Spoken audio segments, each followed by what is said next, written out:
Okay, lecture number 23 part B, determinants of demand elasticity. कौन सी ऐसी चीज़ें हैं जो हमारी इलास्टिसिटी ऑफ डिमांड को डिटर्मिन करने में हमारी मदद करती हैं। हमें कैसे पता चलेगा कि ये जो है ये हमारी डिमांड को जो है वो डिटर्मिन कर रही है। Number 1 is nature of a product. Nature of a product जो है इसमें बहुत ज़्यादा मैटर करता है। In general the let's demand on the nature of a product if it is the necessity of life. अगर तो जो प्रोडक्ट आप अवेल कर रहे हैं आपकी ज़िंदगी में उसकी बहुत ज़्यादा अहमियत है। फॉर एग्ज़ाम्पल आटा, चावल, घी, शक्कर, इस तरह की चीज़ें ज़ाहिर है वो तो हर सूरत में उनकी प्राइसेस जितनी मर्ज़ी बढ़े आपने हर सूरत में वो कंज्यूम करनी है, तो उनकी डिमांड जो है वो लेस इलास्टिक होगी। फिर सेकंड नंबर पे availability of a consumer substitute. Availability of a substitute अगर अवेलेबल है मार्केट में तो थोड़ी सी जो हमारी डिमांड है वो मोर इलास्टिक हो जाएगी। लोग ओरिजिनल वाले प्रोडक्ट को छोड़ के उसके सब्सटीट्यूट की तरफ चले जाएंगे। कॉम्पोजिट डिमांड जो होती है आयरन और कोल की, अगर हम एग्जांपल लेते हैं, कॉम्पोजिट डिमांड ऐसी डिमांड है कि फॉर एग्जांपल हम डायरेक्ट तो घरों में आयरन और कोल नहीं लेके आते, हम तो उसके प्रोडक्ट्स लेके आते हैं। तो अगर आयरन या कोल की प्राइस जो है वो इंक्रीज़ होगी तो एकदम से जो है वो डिमांड बहुत ज़्यादा डिक्रीज़ हो जाएगी, क्योंकि हमें डायरेक्टली तो ये चीज़ें नहीं चाहिए। फिर हमारे पास है जॉइंट डिमांड। जॉइंट डिमांड होती है जैसे कार और पेट्रोल हो गया। ये हर सूरत ज़ाहिर है जब आप कार परचेज़ करते हैं तो पेट्रोल की प्राइस जितनी मर्ज़ी हाई हो आपने हर सूरत जो है वो गाड़ी में पेट्रोल डलवाना है। सो इसकी जो डिमांड है वो लेस इलास्टिक होगी।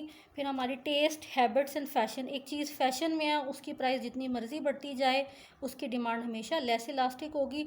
डेफर्ड डिमांड ऐसी डिमांड है कि फॉर एग्ज़ाम्पल अभी प्रेजेंट में अगर किसी चीज़ की जो है प्राइस इंक्रीज़ होना शुरू हो गई है तो लोग जो है उसको कंज्यूम करना कम कर देंगे, उसकी डिमांड कम कर देंगे और उसको फ्यूचर के लिए जो है वो करेंगे कि अब अगर फ्यूचर नियर फ्यूचर में अगर तो इसकी डिमांड कम, प्राइस कम होती है तो हम लोग ये चीज़ें जो हैं वो ख़रीद सकते हैं। जैसे फॉर एग्जांपल टीवी हो गया, फर्नीचर हो गया, ये वो चीज़ें जिनके बगैर भी आप लोग गुजारा कर सकते हैं। These are the not basic necessities of life. Okay, then we have high price and low price products. High price, low price products तो ऐसे प्रोडक्ट्स होते हैं जो हर कम्युनिटी जो है स्पेशली जो पुअर जो क्लास के लोग हैं वो लोअर प्राइस प्रोडक्ट्स ही ज़्यादातर ख़रीदते हैं। तो अगर उन प्रोडक्ट्स की प्राइसेस थोड़ी इंक्रीज़ हो जाती हैं तो क्योंकि वो बेसिक नेसेसिटीज़ ऑफ लाइफ होती हैं तो लोग जो हैं उनको लाजमी ख़रीदेंगे, उसके लिए जो डिमांड है वो लेस इलास्टिक हो जाएगी।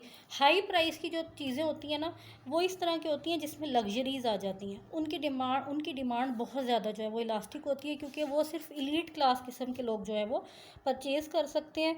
अगर क्यों और लोअर क्लास या मिडिल क्लास को उसकी प्राइसेस, फॉर एग्जांपल कोई कार है, लग्जरी कार है, कोई बैंगलो है, अगर उसकी प्राइस इंक्रीज़ हो रही है ज़ाहिर है एक लो क्लास जो तबका है वो तो नहीं उसको अवेल करेगा उस अपॉर्चुनिटी को, हाई क्लास जो है वो कर सकता है। तो हाई क्लास को फ़र्क नहीं पड़ता प्राइस ज़्यादा या कम होने से, उन्होंने वो चीज़ हर सूरत परचेज़ करनी है। हाँ, जो लोअर क्लास है वो तो बिल्कुल ही उसकी तो डिमांड बहुत ज़्यादा फिर इनइलास्टिक हो जाती है। जो हाई प्राइस प्रोडक्ट्स होते हैं बहुत ज़्यादा डिमांड इलास्टिक हो जाती है हाई प्राइस प्रोडक्ट्स की। लो प्राइस प्रोडक्ट्स की जो है वो इनइलास्टिक होती है या लेस इलास्टिक होती है। अगर डिमांड बढ़ती भी है या कम भी हो रही है तो बहुत कम उस परसेंटेज से।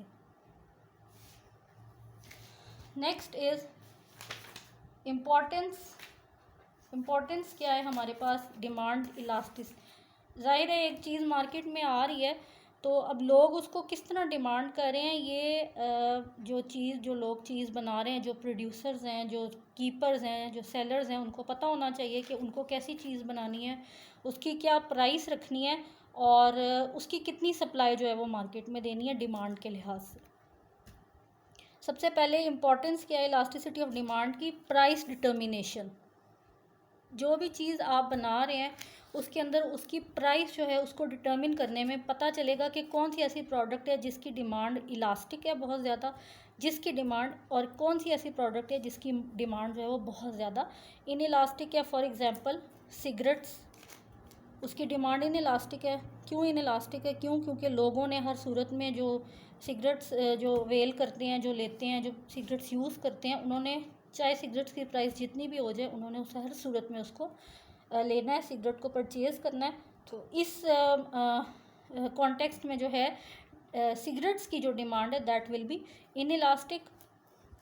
फिर गाइडेंस फॉर टैक्सेशन, हमारे जो फाइनेंस मिनिस्टर हैं उन्होंने टैक्स, ज़ाहिर है उनकी एक प्रॉपर बनाना होता है, टैक्स लगाने होते हैं। तो वो पहले देखते हैं कि जी कौन से ऐसे प्रोडक्ट्स हैं जो लोग बहुत ज़्यादा डिमांड कर रहे हैं, और अगर हम उनकी प्राइसेस बढ़ाएंगे तो क्या डिमांड में कितना ज़्यादा डिक्रीज़ आएगा। उस लिहाज से जो है वो उन कमोडिटीज़ पे टैक्सेस भी लगाए जाते हैं। तो एक फाइनेंस मिनिस्टर को ये गाइडेंस मिल जाती है कि कौन सी चीज़ों पे ज़्यादा टैक्स लगाना है और किन चीज़ों पे कम टैक्स लगाना है।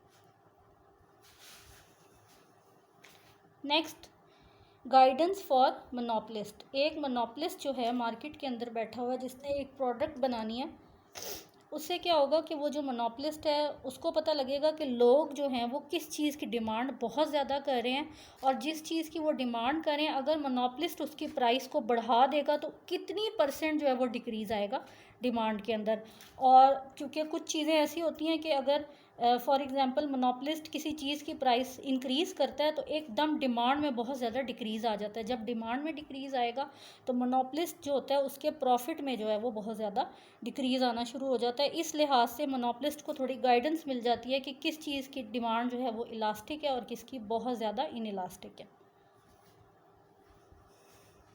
Next, guidance for an industrialist. अब इंडस्ट्रियलिस्ट जो होता है ज़ाहिर है उसने एक चीज़ प्रोड्यूस करनी है, तो जो चीज़ उसने प्रोड्यूस करनी है उसको पता होना चाहिए he will keep the price of a product in his mind, कि कौन सी ऐसी चीज़ जो वो बना रहा है उसकी कितनी प्राइस, किस चीज़ की प्राइस को लो रखना है लोगों की डिमांड की इलास्टिसिटी को देखते हुए, और किस चीज़ की प्राइस को बढ़ाना है लोगों की डिमांड की इलास्टिसिटी देखते हुए।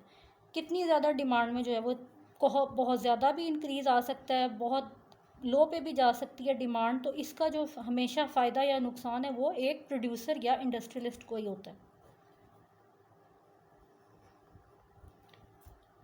ज़ाहिर है जिस चीज़ की प्राइस वो इंक्रीज़ करेगा उसकी क्वांटिटी डिमांड कम हो जाएगी, तो फिर उसने बैलेंस रखना होता है कि प्राइस भी वो इतनी इंक्रीज़ करे कि डिमांड में अगर डिक्रीज़ भी आ रहा है तो उसे नुकसान ना उठाना पड़े।